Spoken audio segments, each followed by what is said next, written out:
Hello friends, स्वागत है आपका इन्वेस्टिंग ज्ञान यूट्यूब चैनल में।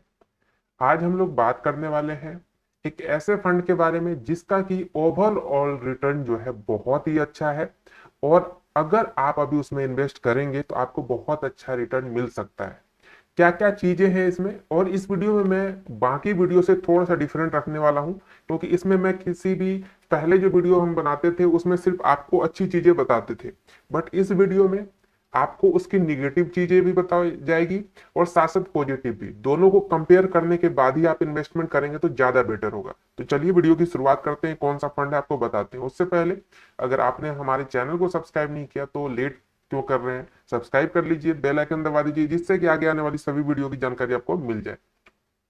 देखिए, फंड का नाम है ICICI prudential commodities fund direct growth. ये रहा आपका फंड का नाम।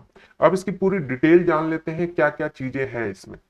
मैं आपको बता दूं, ये जो फंड है ज्यादा पुराना नहीं है, अभी 5 साल भी इस फंड को नहीं हुए हैं।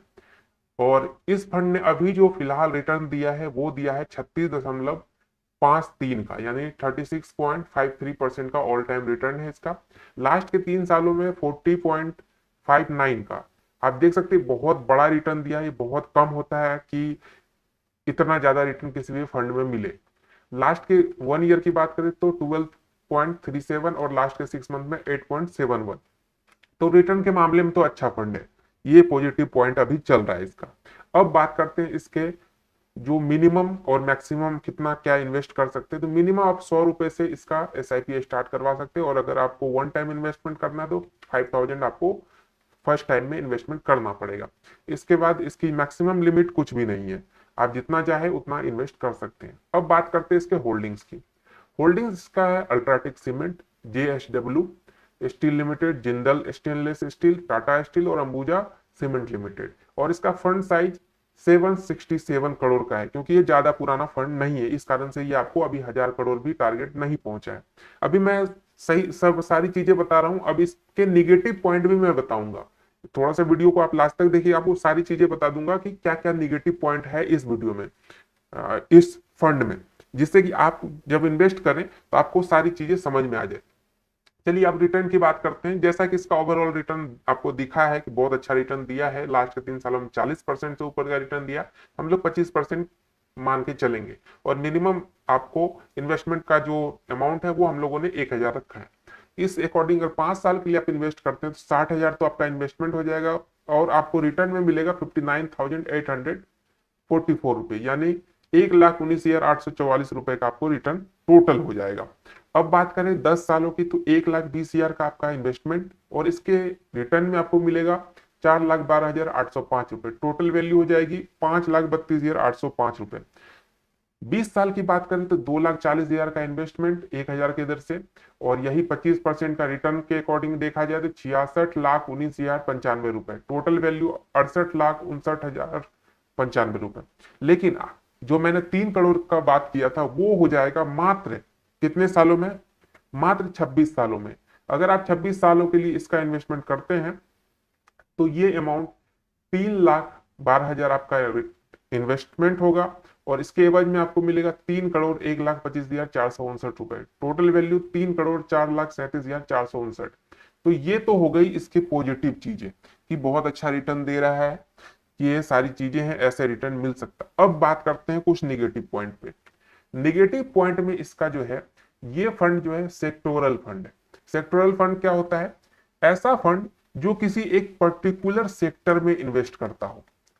पर्टिकुलर सेक्टर मतलब कि कुछ ऐसी या तो IT कंपनी हो गया, IT के जितने कंपनी है सिर्फ उसी में करेगा। इंडस्ट्रियल, जैसे कि अब जैसे ये जो फंड है ये सिर्फ सीमेंट वाली कंपनी में कर रहा है, या स्टील के कंपनी, मतलब कंस्ट्रक्शन से रिलेटेड जितने भी कंपनी है उसमें इन्वेस्ट कर रहा है। ऐसा ही होता है। कुछ होते हैं सिर्फ बैंक में इन्वेस्ट करते हैं, बैंकिंग सेक्टर के जितने भी कंपनी है उसमें। तो ये होता है सेक्टरल फंड।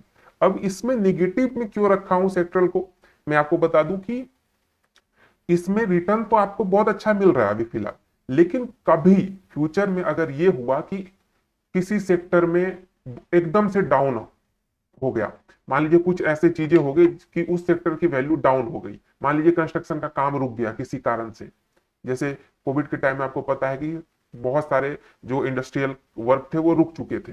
ऐसा अगर कुछ ऐसी चीजें होती है तो इसमें ऐसा आपको बचने का कोई तरीका नहीं मिलेगा।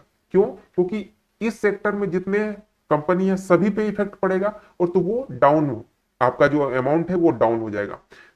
जो मेन फंड होते हैं जो सिर्फ किसी एक पर्टिकुलर सेक्टर में इन्वेस्ट नहीं करते, वहां पे क्या होता है कि मान लीजिए किसी सेक्टर में आपका उतार चढ़ाव देखने को मिल रहा है, दूसरा सेक्टर उसको कवर कर लेता है। लेकिन यहाँ पे सिर्फ एक पर्टिकुलर सेक्टर में इन्वेस्ट करने से नुकसान ये होता है कि जब भी अगर किसी प्रकार की कोई मार्केट में इशू आता है तो उस सेक्टर में अगर डाउन होता है तो आपका जो ये फंड है ये पूरी तरीके से डाउन चला जाएगा। ये तो हो गई सेक्टरल। सेकेंड बात करते हैं एक्सपेंस रेशियो। मैंने आपको पहले ही बताया कि जितना कम एक्सपेंस रेशियो होगा उतना आपके लिए फायदेमंद होगा।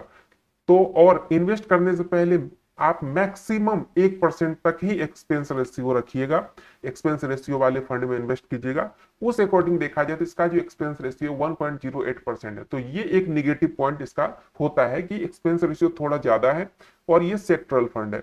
बस ये दो निगेटिव पॉइंट है। बाकी नया फंड है, इसको भी अगर निगेटिव में भी मान सकते हैं, पॉजिटिव भी मान सकते हैं। हम लोग सोचने वाले का अपना अपना पॉइंट ऑफ व्यू होता है। अगर आप इसको निगेटिव मान के चलेंगे तो आपको एक ये भी ट्रस्ट इशू रहेगा कि बहुत नया फंड है, इन्वेस्ट करे कि नहीं। लेकिन जो इस चीज में बहुत दिनों से इन्वेस्ट करते आ रहे हैं उनको लगता है क्या कि नया फंड है, अभी ही इन्वेस्ट कर देते हैं, फ्यूचर में अच्छा ही करेगा।